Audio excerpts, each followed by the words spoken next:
Today we will start our third and fourth experiment. So we will start sequentially. First let us discuss about the experiment number 3, then we will switch over to experiment number 4. We will also understand its circuit diagram and we will run the motor and we will also check its connection diagram. So before starting, let us relate these two experiments. Actually you have to start a induction motor and you have to also make it run in the reverse direction. So in the industries, it is quite often used to make the motor run in the opposite direction also. So we should also have the thorough knowledge to know how to reverse the direction of the motor in the way of connecting the motor in the proper connection type. So let us understand this experiment 3. The aim of this experiment is to study and practice of connection and reverse the direction of rotation of a 3-phase induction motor. Now this is a 3-phase induction motor, mind you students, we have to connect it and we have to reverse the direction of rotation.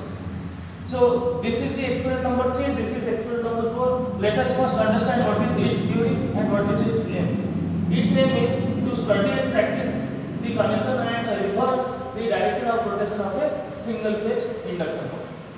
So here both the motor, we have a 3-phase induction motor, we will have a single phase induction motor.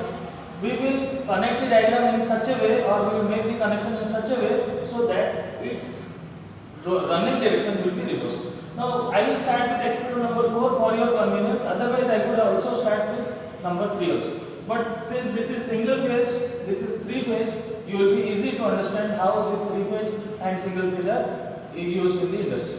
So let us start with experiment number 4. Here you have the circuit diagram.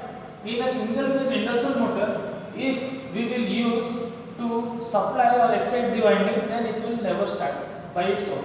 So there are several methods used to run the motor. The first method is by applying external force. So by applying external force, we can make the motor to run.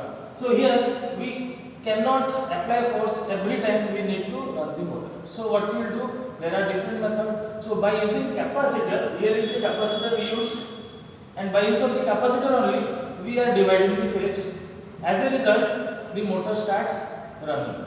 And mind you students, this capacitor remains in the circuit during the starting time only, and after it has gained some speed, this circuit has been disconnected. Why and how? Because if it will remain in the circuit, there will be huge amount of power loss and it will be disconnected with the help of a centrifugal switch, which I have mentioned here as S1 and S2. So let us now understand this diagram. Actually there is a two-way switch, either 2 can operate or 1 can operate, and this has been made here intentionally. Why? Because I want to run this motor during starting with the help of these two windings. This winding is known as your starting winding or auxiliary winding. This winding is known as your main winding. So auxiliary winding, main winding, starting winding, running winding, whichever name you can call it. Now during starting, the position number 1, this switch has to be over here, this direction. So what will be the circuit diagram? This is the AC source. You can check. It will be through the winding, right? And in this direction, it will be covering the circuit with the help of this capacitor and the centrifugal switch. Now after 5 seconds, this capacitor or the centrifugal switch will disconnect. Now when it will get disconnect, students, what will happen? This motor will be switched over to the direct your running winding coil. So the motor will run without having loss in the capacitor side. Now let us understand how to run this 3-phase induction. By any motor can be run by the use of a 3-phase supply. So I have shown you by the help of a color code R, Y, D. So in case of 3-phase induction motor, by using proper starter, we can run the motor. And however, if we require to reverse the direction of rotation, what we have to do? Just we have to interchange any 2 phases. If you wish to change R with Y and Y to B, then only you have to do 2 wires only. You cannot change all the wires. So either R will be replaced with Y and Y will be replaced with R. Or else you also can do B with Y. So it is up to you. We can change the direction of the rotation also.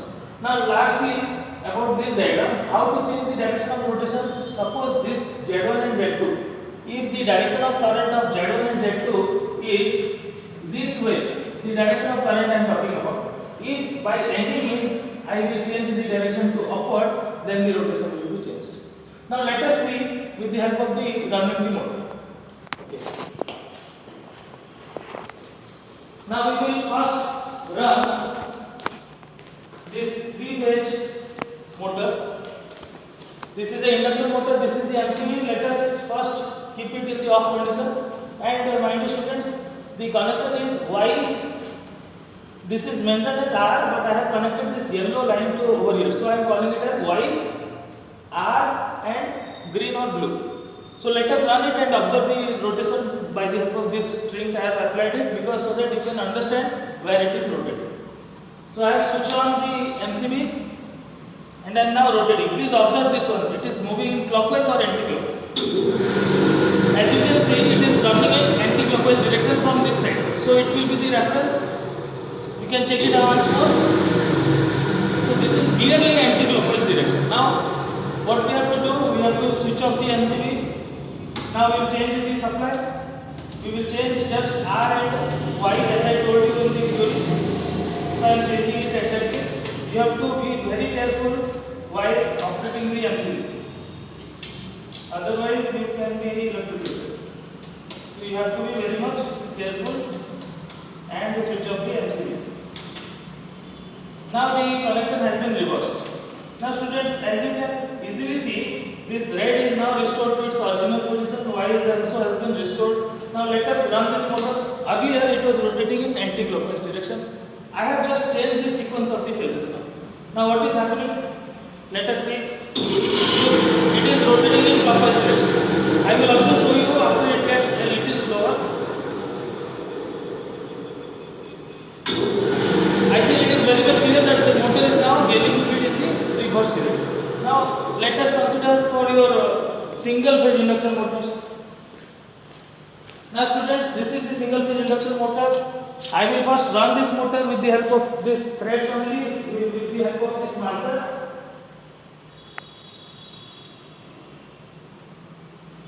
Now let us understand how to. So I have just connected this for your clearly visibility so that you can understand in which direction it is rotating. Now I will first switch on the supply. So it is rotating in anti-clockwise direction. As you can see, let me just run it once more. Right, it is rotating in anti-clockwise direction. So now I have to change the direction of the starting winding. So let us do it. I will just switch off the supply and now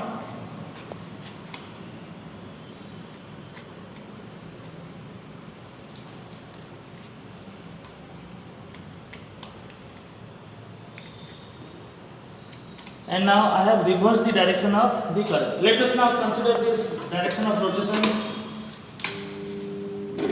You can see it is rotating in clockwise direction. Because this has been tied only, it takes some time a little. So you can see clearly this direction of rotation is in clockwise direction.